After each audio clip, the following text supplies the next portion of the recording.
दोस्तों आज की वीडियो में हम जानने वाले हैं जब हमारी गेहूं की फसल 30 से 40 दिन की हो जाती है तो हमें इस अवस्था में कौन कौन से ज़रूरी कार्य करने चाहिए, कौन कौन सी चीज़ों का ध्यान रखना है जिससे अच्छे कल्ले आएँ, ज़्यादा फुटाव हो। ये जो 30 से 40 दिन की अवस्था होती है गेहूं की फसल में काफ़ी महत्वपूर्ण अवस्था होती है। अगर इस अवस्था में हम थोड़ा भी चूक जाते हैं तो हमें नुकसान काफ़ी ज़्यादा हो जाता है, कल्ले ज़्यादा नहीं आ पाते हैं, पौधे की ग्रोथ ज़्यादा नहीं हो पाती है जिससे हमें नुकसान हो जाता है। तो आज हम ऐसे ऐसे कुछ तरीके, ऐसे ऐसे कुछ फार्मूले भी आपको बताने वाले हैं। अगर आप इनका अपनाते हैं, अगर आप इन खादों का इस्तेमाल करते हैं तो आप गेहूं में ज़्यादा कल्ले भी ले पाएंगे, ज़्यादा फुटाव होगा, हरियाली रहेगी, पौधे में चमक भी आएगी आपके पौधे में। कुल मिला के काफ़ी अच्छा तरीका हम यहाँ पे आपको बताने वाले हैं। तो पूरा वीडियो ज़रूर देखिएगा, बहुत ही यूज़फुल, बहुत ही यूनिक वीडियो आप सभी के लिए होने वाली है। चैनल पे अगर नए हैं तो एसआरजे खेती चैनल को सब्सक्राइब जरूर करें, साथ में बेल आइकन ज़रूर दबाएं। वीडियो को लाइक शेयर भी करना मत भूलिएगा। चलिए ज़्यादा समय नहीं लेते हैं, वीडियो को स्टार्ट करते हैं। यहाँ पे किसान साथियों सबसे पहले हम बात करते हैं सिंचाई की। हमारे बहुत सारे किसान भाई ऐसे भी होंगे जो अभी तक सिंचाई नहीं कर पाए होंगे, कोई भी कारण रहा हो, तो तुरंत ही आपको सबसे पहले तो सिंचाई करनी है। पहले पानी पे बहुत देर आपको नहीं करनी है। वैसे पहले पानी लगाने का जो सबसे अच्छा समय होता है 21 से 25 दिन का होता है, फिर भी बहुत सारे किसान भाई 26, 27, 28 यानी 30 दिन के अंदर तक पानी लगा देते हैं। तो तुरंत ही आपको सिंचाई करनी है। अगर आपने अभी तक सिंचाई नहीं किया है तो पहले आपको सिंचाई ही करनी है। पहली सिंचाई हमेशा हल्की करनी होती है, बहुत ज़्यादा पानी आपको भरना नहीं होता है।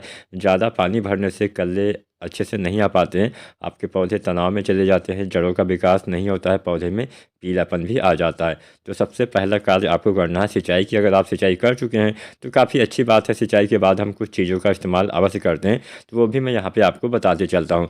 किसान साथियों सिंचाई के बाद सबसे पहली चीज़ मैं आपको बता दूँ, बहुत सारे हमारे किसान भाई ऐसे भी होंगे जिन्होंने गेहूँ की फसल में आज तक कभी भी पोटास खाद का प्रयोग ही नहीं किया होगा। ये सच्चाई है, ये हकीकत है, इससे कोई भाग नहीं सकता है। तो आज मैं आपको बताने वाला हूँ कि अगर आप पोटास का इस्तेमाल नहीं करते हैं तो आपको क्या नुकसान होता है। इसके साथ साथ कुछ अन्य खादें भी आपको बताऊंगा। अगर आप पोटास का इस्तेमाल नहीं करते हैं तो आपको काफ़ी ज़्यादा नुकसान होता है। पोटास की कमी से आपके पौधे में अच्छे से ग्रोइंग नहीं होती है, तना कमज़ोर रहता है, पौधे में रोग प्रतिरोधक क्षमता काफ़ी कम रहती है, पौधे में जल्दी रोग, कोई जल्दी बीमारी आसानी से लग जाती है।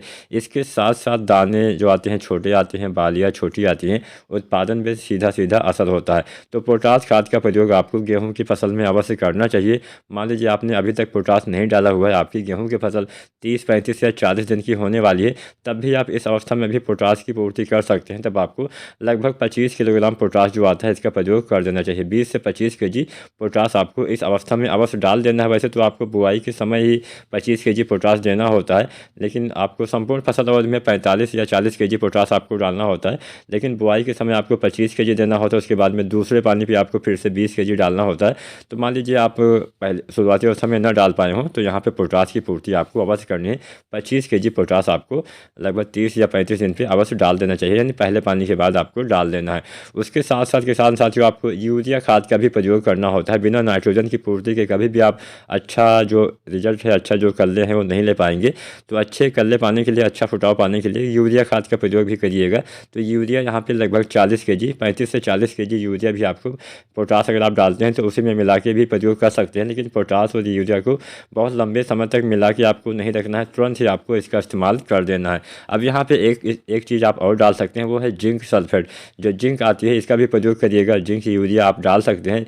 जिंक जो आती है 33% वाली, उसकी 5 किलोग्राम मात्रा आपको देनी चाहिए, इतनी मात्रा पर्याप्त होती है। तो जिंक के इस्तेमाल से भी हरियाली आती है, आपके पौधे में अच्छी ग्रोइंग होती है। तो जिंक की पूर्ति भी आपको करनी चाहिए। साथ में सल्फर भी आप डाल सकते हैं, जो 80 या 90% वाला सल्फर आता है। तो यहाँ पे सल्फर की आपको 3 से 4 केजी मात्रा प्रति एकड़ के हिसाब से यूज करना है, यानी 3-4 किलोग्राम आपको सल्फर भी 80 या 90% वाला डालना चाहिए। इसके साथ साथ किसान साथियों आपको एक चीज़ और डालनी है, वो है कोई भी ग्रोथ प्रमोटर।